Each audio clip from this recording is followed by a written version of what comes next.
বাচ্চাকে পড়তে বসায় দিয়ে আমি ডিউটি দিচ্ছি, আমার বাচ্চা পড়তেছে, আর আমি বসে বসে যে সকালে কি রান্না করব না করব সেটা নিয়ে করতেছি। কারণ আমার মাথার মধ্যে সবসময় চিন্তা থাকে যে আমার কোন কাজটার পরে কোন কাজটা করবো এটা। কারণ আমার চিন্তা থাকে না মানুষের নিয়ে পড়ে থাকা, গসিপ করা।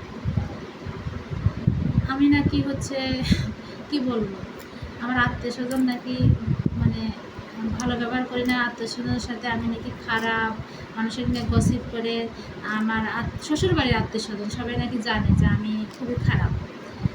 তাদের কাছে আসলে কি বলবো, বলার ভাষা নাই। মানুষের ভালো দিকটা তুলে ধরার চেষ্টা করবেন, যে আমার মধ্যে ভালো কোন গুণটা আছে। একবার তো সেই গুণের প্রশংসা কখনো করা যাবে দেখিনি, কারণ জানি দিন শেষে আপনারা আমার বদনামই করবেন। কারণ বদনাম করা আপনাদের স্বভাবের মধ্যে পড়ে, কারণ আপনাদের পারিবারিক এটাই শিক্ষা। আর ওই পারিবারিকের মধ্যে আমি পড়ে আমার জীবনটাই নষ্ট। আমি আজকে বলতে বাধ্য হচ্ছি দেখে আমি বলতেছি। তো যাই হোক, কারণ ও যে কথা আছে না, স্বামী ভালো হলে সব ভালো। আমি আসলে এভাবে সোশ্যাল মিডিয়াতে বলতে চাইনি, কিন্তু আসলে সত্য কথা হচ্ছে আসলে স্বামী ভালো চায়, দুনিয়া ভালো চায়।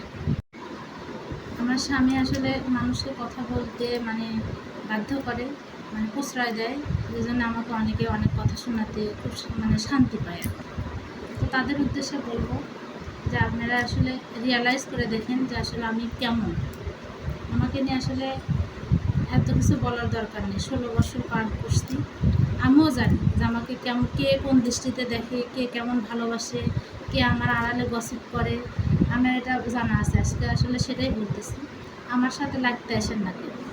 আমি যেমন, আমাকে সুস্থভাবে সুন্দরভাবে বাঁচতে দিন, দুটো বাচ্চা নিয়ে আমাকে সুখে শান্তিতে সংসার করতে দিন। এটাই এটাই বলার আছে।